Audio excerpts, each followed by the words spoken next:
سلام فریس، چطوری؟ حالت خوبه؟ مرسی. خوبم. با این پادکست اومدیم ببینیم بچه‌ها چیکار میکنن. خودت چیکار میکنی؟ خوبم، چیکار مرسی. کردی؟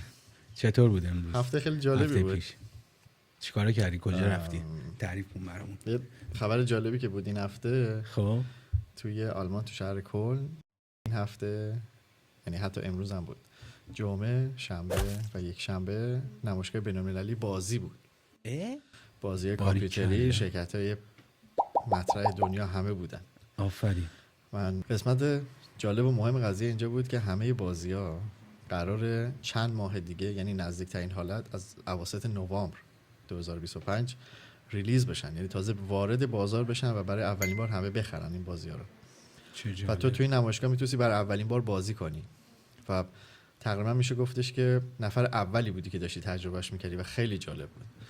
بازی‌های چیز اینا دیگه، مثلا منظورت ایکس باکس همه چی، یعنی از بازی‌های کامپیوتر، پی سی گرفته، خب پلی استیشن بود، ایکس باکس بود، نینتندو، همه چیز. یعنی شرکتایی که بازی فقط تولید میکنن. حالا ممکن بود که اون بازی فقط برای پلی استیشن باشه یا اون بازی برای همه کنسول‌های بازی بود، یعنی پی سی، ایکس باکس، نینتندو، همه شرکت‌ها تقریبا بودن. از این فیگورا هم داشتن توش، وای همه چی مختلف خیلی بود. یعنی فکر می‌کنم تقریبا 60-70% آدمایی هم که اونجا اومده بودن همه کاستوم پوشیده بودن، یعنی شبیه این بازی‌های ژاپنی مثل انیمه ها و اینا. خیلی دوست داشتم باشم، خیلی باحال. ولی من چون این سری اتفاقی رفته بودم نتونستم با هماهنگ کنم، ولی حتما فکر کنم سال بعد باید با هم بریم. حتما باید این کارو بکنیم. نمیدونم چقدر اصلا اهل بازی هستی، مثلا بازی رو دوست داری؟ ببین بازی‌ها رو مثلا از زمانی که فوتبال چی بود فوتبال 98 بود چی بود پلی استیشن 1. آره از اونجا به بعد مثلا نرفتم داخل این کنسولای بازی. یه بازی هم بود به اسم World of Warcraft. مثلا این محبوب ترین بازی بود که تو این سالونا من داشتم میدم، چون که میدونی که الان این بازی در حدی وایرال شده که خیلی از این بازی پول در میارن. الان این بازی هنوز هستش، فوق العاده وایراله. من اینو فکر کنم 10-12 سال پیش، شاید بیشتر، تو این سالها خودشو بست داده، یعنی همینجوری بهتر و بهتر شده و خیلی ها دارن از این بازی پول در میارن. حالا یه سری این سورس هایی رو که میتونن توش بفروشن، طلا و نقره و فلان فلان، یا مثلا یه سری ها تا یه حدی مرحله رو میرسونن بعد مثلا اکانتاشون رو میفروشن. اینا خیلی بازی محبوبیه.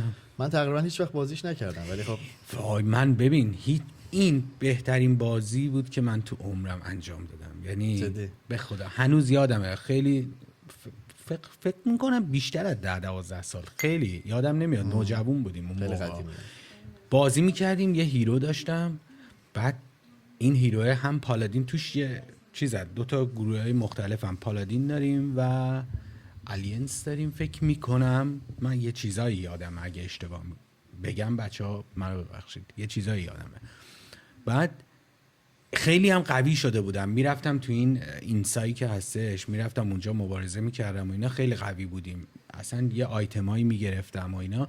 ولی چون ما اون موقع تو ایران بودیم، بعد شما برای خرید این آیتما نیاز داشتی که یه مستر کارت داشته باشی. ایران هم به خاطر اینکه تحریم بودش تو اجازه نداشتی مستر کارت، یعنی نمیتونستی داشته باشی. خیلی از بچه‌ها آشنا داشتن توی خارج کشور، براشون مثلا چیز می‌کرد. اون زمان داشتن همچین آپشن خیلی بزرگ. الان تقریبا عادیه، یعنی اگه تو وضعیت فعلی ایران هم بخوای این استفاده رو بکنی، شرکت‌های واسط اومدن یا یکی دوست آشنا هر جایی داره میتونه این کردیت ها رو بگیره یا مثلا مستر کارت ها رو اجاره بده استفاده بکنه. ولی اون زمان خیلی این کار بزرگ بود که تو برای یه بازی یه اکانتی داشته باشی که براش خرج کنی. آره میدونی. ولی خب میگم الان واقعا خودشو بزرگتر کرده و شبیه به یه دنیای مالی شده واقعا. وای چه جالب بوده تو رفتی همچین جایی. آره ولی متاسفانه تایمش خیلی کم بود، چون بلیتاش همه فروخته شده بود. یعنی برای جمعه که پریروز می بود اصلا تیکت خالی پیدا نشد. شنبه هم همینطور، یک شنبه هم همینطور. تنها زمانی که تونستیم بلیت پیدا بکنیم شنبه ساعت 4 تا 8 بعد از ظهر بود که خیلی تایم خوبی بود تقریبا. ولی وقتی اون تو 3 ساعت 4 ساعت دور میزنی احساس میکنی که تایمت داره زود تموم میشه و یکاش کل روز اونجا بودی. آره خیلی چیزه. میدونی که این نمایشگاه هم به قدری حرفه‌ای کارشون رو شروع میکنن، یعنی تو هر بخش دیولپرهای بازی میرفتی، شرکتایی که اومده بودن بازیاشون رو معرفی کنن یا برای تست بذارن، کلی سیستم‌های مختلف اونجا گذاشته بودن و تو میتونستی بشینی بازی کنی ساعتا. چه حالی یعنی حداقل اجازه داشتی نیم ساعت بازی کنی حداقل. بعد خیلی از تیم‌های گیمری اومده بودن، سالن‌های بزرگ درست کرده بودن با یه سر و صدای فوق‌العاده بالا، یعنی احساس می‌کردی که وارد کنسرت متال شدی. در این حد هیجان اونجا بالا بود. حتی اگه گیمر نبودی، من گیمر نیستم، بازی کردن رو دوست دارم. آره بازی، ولی گیمر نیستم، نمیتونم بگم گیمرم، ولی با این حال اون شوقو میگرفتم کامل. یعنی من دوست دارم گیم بازی کنم ولی وقتشو ندارم. ولی فکر کنم از این بعد یه مقداری بتونیم نم بریم به سمت این قضیه. شاید. آره. تو کانتر استرایک هم چیز می‌کنی؟ کانتر یکی از سرطانی ترین بازی‌هایی بود که یکی میتونست تو دوران نوجوانی ما بکنه. هم تو حالت شبکه بازی می‌کردن. آره. یا میرفتن توی گیم نتا. یادش بخیر اون زمان خیلی ما یکی از بچه‌ها بود به اسم مهیار. این مهیار که سلام میکنم اینجا بهش، این بنده خدا گیمر داشتن، چیز داشت میگم گیمر داشتن گیم نت داشتن. این بچه‌ها گیم نت داشتن. بعد خیلی شغل جذابی بود اون موقع. آره اصلا جذاب. بعد ما دوستا کلا میرفتیم تو گیم نت اینا، شروع میکردیم خودمون بازی کردن. یعنی نصف بیشتر صندلی‌های اونجا رو به صورت رایگان اشغال می‌کردیم. به صورت رایگان و زوری اشغال کرده بودیم. یا مثلا ورلد آف وارکرافت بازی میکردیم، یا مثلا کانتر بازی میکردیم، یا یه دونه دیگه هم بود خدای من کال آف دیوتی بازی میکردیم. یادش بخیر. ولی محبوب ترینش فکر می‌کنم همین کانتر استرایک بود. نه ورلد آف وارکرافت و بازی‌های استراتژیک همینی که گفتیم. این ورلد آف وارکرافت یعنی بالاتر از این بازی و بهتر از این بازی من تا الان ندیدم. انقدر دوست دارم این بازی رو، هنوزم که هنوزه. بعد ولی خب نه زمانشو دارم نه وقتشو دارم مثلا میتونم انجام بدم اینا، چون دیگه درگیر کار و بعد آره حقیقتا منم همینجوری بودم. منتهی مراتب من یه تایم زیادی رو، نه تقریبا توی سنی که فکر میکنم همه درگیر بازی بودن، من هم بودم، ولی به صورت خودجوش سرگرمیام تغییر کرد. یعنی رفتم سمت برنامه‌نویسی و غیره و غیره. یعنی یه مقداری از بازی فاصله گرفتم. فکر کنم حدود 10 سال 12 سال اینا. الان نم نم دارم یه خورده خودم رو دوباره وارد میکنم، مثلا یه چیزی در حدود 1 ساله. شاید مثل اون دوران نباشه که مثلا در رابطه با اکثر بازی‌های اطلاعاتی داشتی یا مثلا خیلی حرفه‌ای بودی بازی می‌کردی، چون میدونی هم به خاطر شرایط سنی هم به خاطر شرایط موقعیت مکانی یه مقداری از اون اوضاع فاصله میگیری. ولی حقیقتا خیلی دوست دارم دوباره اون شرایط رو تکرار بکنم، برگردم بهش. تقریبا نه مثل اون زمان نوجوانی، چون نمیشه راستش بخوای، چون وقتی زندگی بالغانه رو تجربه می‌کنی سری مسئولیت‌ها وارد میشه، شغلی و غیره، نمیتونی. ولی اون آدم سابق دیگه نمیشی. نه منتهی مراتب اتفاقا بعضی موقع این خودش خبر خوشه که تو اون آدم سابق نمیشی، میدونی.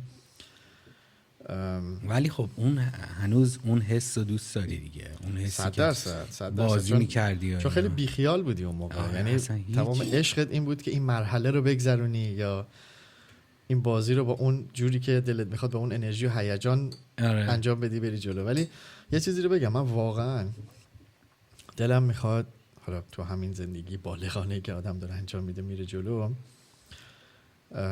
خب یه بخش زیادی از کارمو دارم هوم آفیس انجام میدم، تو خونه، تو اتاق کارم اینا دارم انجام میدم، ولی دوست دارم یه روزی یه فضای خیلی بزرگتر از فضای فعلیمو داشته باشم. و از اون زمانی که در حال حاضر الان نوستالژی به حساب میاد، از سگا، پلی استیشن 1، پلی استیشن 2 و غیره، میخوام از اینا یه دکوری واسه خودم درست بکنم تو اتاقم و این دستگاه همه سالم باشن که هر زمانی دلم خواست مثلا یه تایمی برم این با این دستگاه بازی کنم. یعنی یه اتاق نیمچه گیمری میخوام واسه خودم داشته باشم. خیلی خوبه. تایم زیادی نبودم توی این دنیا، منتهی مراتب عاشقشم هنوز، چون که یه خورده عمیقه این قضیه رو اگه بخوام بگم. ولی زمان ما این بازی‌ها صرفا بازی دیده میشد. الان که یه مقداری دید عمیق‌تر شده نسبت به این بازی‌ها، خیلی از تراپی‌ها با این بازی‌ها انجام میشه، خیلی از تست هوش‌ها با این بازی‌ها انجام میشه و خیلی‌ها آره اصلا بهشون تجویز میکنن که یه تیپ بازی‌هایی رو انجام بدن. ولی از طرفی هم یه سری بازی‌ها حتماً مثل سم میمونه برای روحیه، کارکرد مغز و غیره. متمرتب یه گیمر تقریبا زیاد به این چیزا گوش نمیده. نه گیمر کار خودشو میکنه، اصلا کاری نداره. چون خیلی‌ها در حال حاضر تو این باز زمانی عملاً از گیمر بودن دارن پول در میارن. یعنی گیمر بودن صرفاً مثل معنی کلمش حدود 10 سال 15 سال پیش یه آدمی نیست که فقط داره وقتشو میگذرونه که خوش بگذرونه یا حال کنه. خیلی‌ها تو این دنیا الان در حال حاضر پولای خیلی گنده‌ای در میارن. چون که آخرین اخباری که دیده بودم، یعنی دیروز یکی از دوستان بهم گفت تو همین نمایشگاه، جالب بود، یه سری تیم هایی هستن که همین وارکرافت و کانتر و کال اف دیوتی و چیزهای دیگر رو بازی میکنن و اینا یه لیگی دارن تو کل سال، بعد با کشورهای مختلف آنلاین بازی میکنن و غیره. مثل که حدود 2 سال یا 3 سال پیش به فینال که میرسیدن حدود 42 یا 3 میلیون دلار جایزه اون تیم برنده بود که اینا وقتی برنده شدن یه چیز در حدود 4 میلیون دلار نفری بهشون رسید. 4 میلیون دلار. 4 میلیون دلار، یعنی حتی از بازیکن تیم ملی که جام جهانی فوتبال رو برنده میشه هم اینا بیشتر پول در آوردن. آقا سریعتر این اتاقو بزن. فکر میکنم مثلا باید به این سمت رفت، چون که البته کار اینا فوق العاده جدی و سخته. یعنی فقط کافی یه فیلم کوتاهی از نحوه بازی کردنشون ببینی.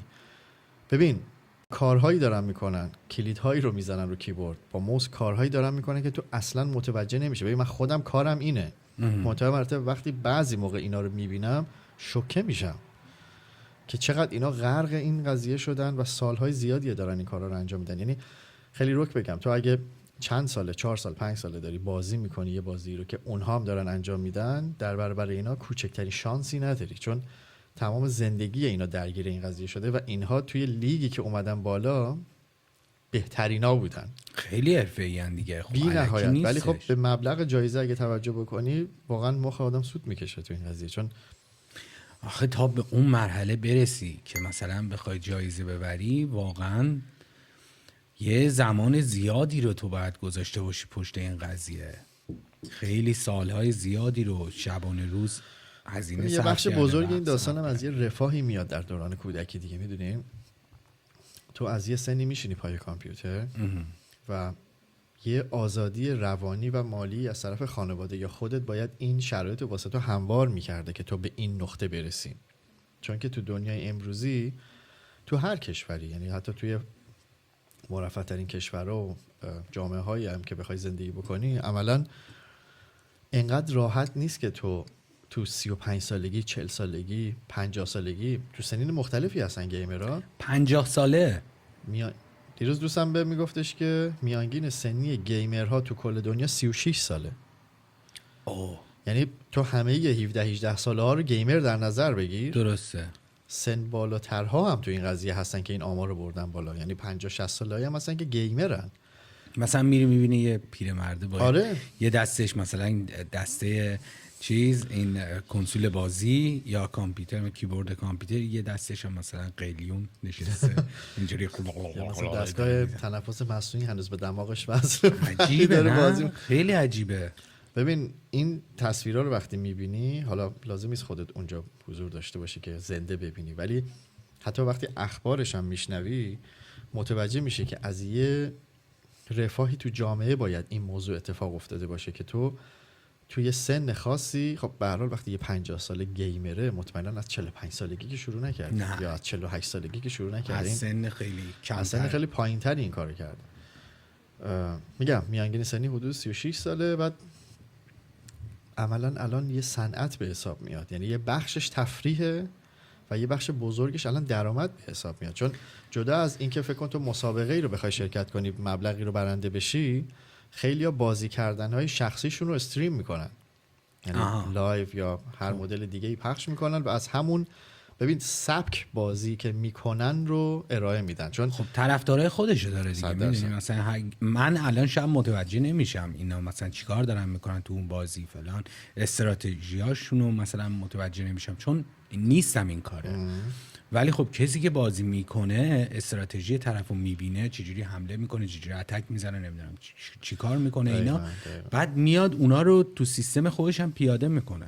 بعد معلومه که بازی شاید بهتر بشه، شاید خودشو مقایسه کنه، شاید آیتمای بهتری بخره. اینو بچه‌ها بنویسن، خیلی جالب شد برام. بچه‌ها بنویسن. آره ولی دوست دارم دقیقاً هم با تو، من دوست دارم بدونم کسایی که این پادکست ما رو میبینن یا دیدن، دوست دارم بدونم چقدرشون گیمرن یا آره. چه اطلاعاتی دیگه ای رو ما اشتباه گفتیم یا دوست داشتن که اضافه می‌کردیم یا تو دفعات بعدی دوست دارم درباره‌اش صحبت کنیم. ولی تو همین تاریخی که امروز داریم درباره‌اش صحبت می‌کنیم، انتهای آگوست به حساب میاد، تقریبا تو همین بازه زمانی هر سال نمایشگاه بین‌المللی گیمز کام هست اسمش، توی کلن برگزار میشه. همیشه توی کلن نه؟ آره همیشه توی کلن هست. تو شهرهای دیگه هم تو آلمان بود یا تو کشورهای دیگه هم بود. منتهی مراتب عملا نبض اصلیش توی کلنه. و ببین تو 3 روز باز بودن نمایشگاه 11 تا سالن بزرگ است، یعنی به اندازه یه استادیوم فوتبال 11 تا شبیه استادیوم فوتبال بزرگه اون سالونا. بعد با این حجمی که من دیدم دیروز، برای 3 روز این همه بلیت تموم شده باشه، فوق العاده جمعیت زیادی رفتن. بعد خب خیلی قطعاً با پدر مادراشون میان، بچهای کوچیک‌ترن. یه سریا رو من دیروز دیدم که سن بالایی داشتن، بعد کاستوم پوشیده بودن تو اون سالونا. متوجه شدم، یعنی متوجه میشی دیگه تیپ و استایل یه سری از مشاغل یا یه سری از کارا خودش معلومه. اینا سالهای زیادی غرق در این داستانن، عشقشو دارن. ولی دوست دارم امسال که 2025 بود تموم شد، ما درگیر یه سری از کارهای دیگه ای از ویدیوها بودیم نشد و من اتفاقی این شرایط رو تجربه کردم. یعنی یهو از طرف یکی از دوستان دعوت شدم و رفتم دیدم، فوق العاده هیجان قضیه بالاست. ولی سال 2026 که یعنی 1 سال دیگه باشه به تاریخ امروز، حتما با هم یه ویدیو داخل اون نمایشگاه رو خیلی قشنگ میشه، چون که بریم فیلم بگیریم بچه‌ها هم ببینن. خیلی باید نشون بدیم راستش بخوای، به قدری هیجانش بالاست، به قدری کیفیت کار بالاست. خیلی روک بگم، وقتی وارد اون سالونا میشی اینقدر انرژی مثبت تو این قضیه که حس میشه که چقدر اینجا جای جالبی میتونه باشه. به تمام اون آدمایی که تو ذهنت هستن فکر میکنی، میگی ای کاش فلانی اینجا با من بود، ای کاش فلانی اونجا بود. یا مثلا خب میتونیم ما دوربینمون رو ببریم 100% این کار میکنیم با هم که همشون هم باشن. آره.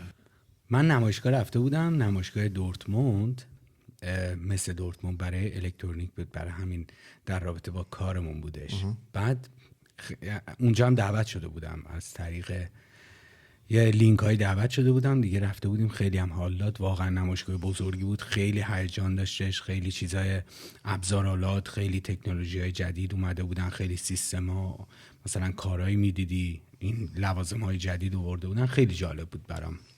ولی نمایشگاه مثلا گیم و اینا نرفتم. ولی من احساس میکنم حالا تو رشته های مثلا کاری حتی، یعنی اگه تفریح هم نباشه، البته در حال حاضر تو این دوره هم گیم هم یه نوع شغل به حساب میاد، چون خیلی ازش درآمد دارن. حتی تو شغلی هم که فعالیت میکنی، من احساس میکنم هر چند وقت یه بار، یا اگه بشه به صورت منظم آدم این کارو بکنه، نمایشگاه سالانه یا هر چند سال اصلا جزء واجباته. ورود میکنی و متوجه میشی که چقدر این دنیا، حالا تو هر شغلی، چقدر سریع داره پیش میره و چقدر آپدیت شده. واقعا چیزایی هم یاد میگیری یا حتی با یه سری از همسنفای خودت آشنا میشی و کلا دایره علم تو دونستات یهو منفجر میشه، یعنی خیلی بزرگتر و بزرگتر میشه. این نمایشگاه میگم حال میده دیگه، ولی خب این که شما باید زمانش داشته باشی، بلیتش هم بگیری حتما. بعد در رابطه با بلیت یه موضوع مهم که هست اینه که نمایشگاه گیمز کام یکی از پرطرفدارترین هاست. به خاطر همین یعنی مجبور نیستی گیمر هم باشی، چون خود به خود انقدر پر رنگ و لعابه، خیلی زود پر میشه، بلیتاش فروخته میشه. ما باید چند هفته یا چند ماه زودتر خب برای نمایشگاه 2026 بلیطا رو بخریم، چون بزرگترین اتفاقی که قرار بیفته اینه که جی تی ای جدید قراره ارائه بشه. نه مگه داریم؟ فکر کنم با آخرین باری که جی تی ای ارائه شد 2018 بود. یعنی بعد از 8 سال قراره دوباره جی تی ای داشته باشیم، با چه گرافیکی، با چه خط داستانی و با چه کاراکترایی. چون یه تریلرایی ازش اومده بیرون و واقعا انگوش به دهن میمونی که چقدر این من هیچی ندیدم ازش. بازی جذابه. ولی خب برات میذارم حتما. خیلی حال میده. ببینی به خاطر همین من واقعا دوست دارم سال بعد حتما بریم با هم دیگه و اونجا طبق قولی که اینجا میدی برای سال بعد تو این پادکست حتما اون ویدیو رو سال بعد بگیریم، چون به نظر من یکی از جذاب‌ترین هاست، چون که نمایشگاه بازی بی‌نظیره و سن و سالم نداره. نه نمایشگاه بازی اصلا به کیف میکنی. مثلا تو اونجا چیزای جدید میبینی، بازیای جدید، کنسولای جدید، چه میدونم فیگورای جدید، همه چی اصلا رنگ و لعاب میبینی، بعد خیلی حال میده. تو این دوره عملا بازی خیلی فراتر از تفریح شده. گفتم یه بخشش مربوط به بیزنسه، یه بخش بزرگش مربوط به تراپیه.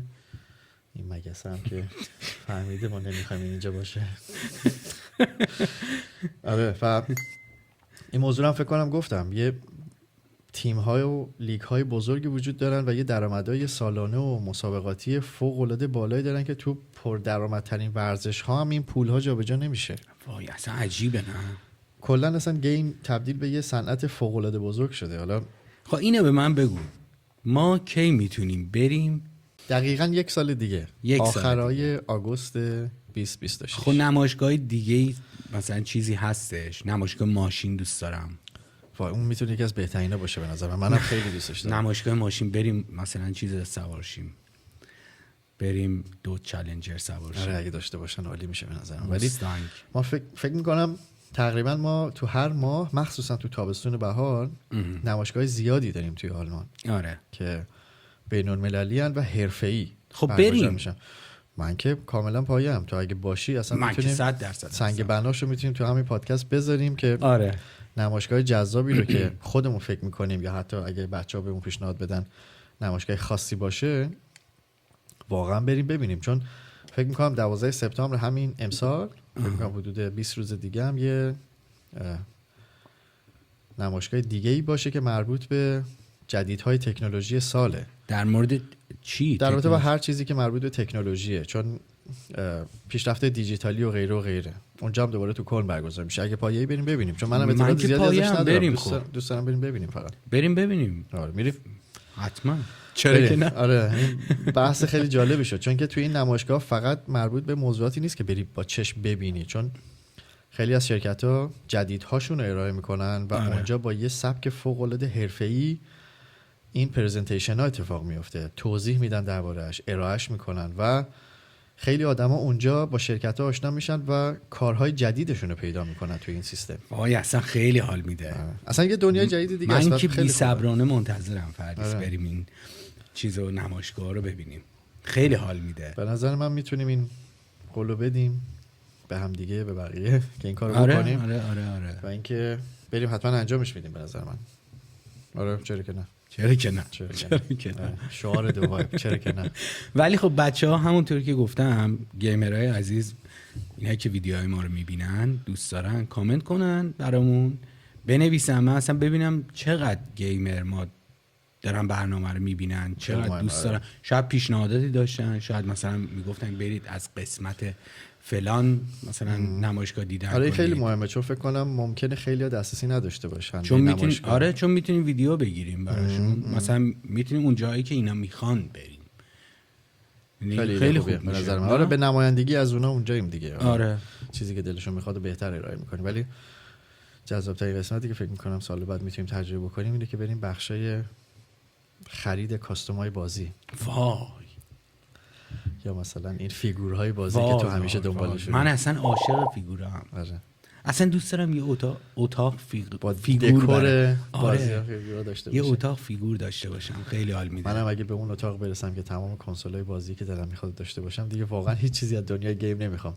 از سگا، میکرو، PS1، PS2، PS3، PS4 به بعد همینا رو داشته باشم و همه دستگاهی باشن که کار میکنن. یعنی هر زمان دلم میخواد بتونم ازشون استفاده کنم و برم دوباره تو همون حس نوستالژی قدیمشه.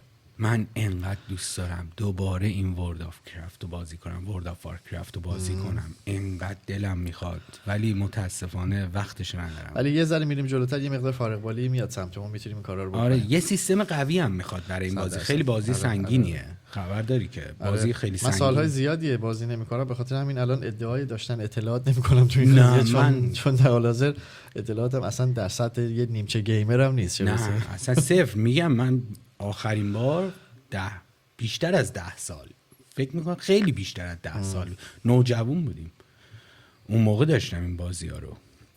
ولی خب خیلی عالی شد دیگه. آره به نظر من میتونیم با نمایشگاه بعدی که تو سپتامبر استارت بزنیم و بریم ببینیم که چی برای ارائه کردن دارن و ما هم بهتریناشو ارائه بدیم به بچه. حتما این کار میکنیم.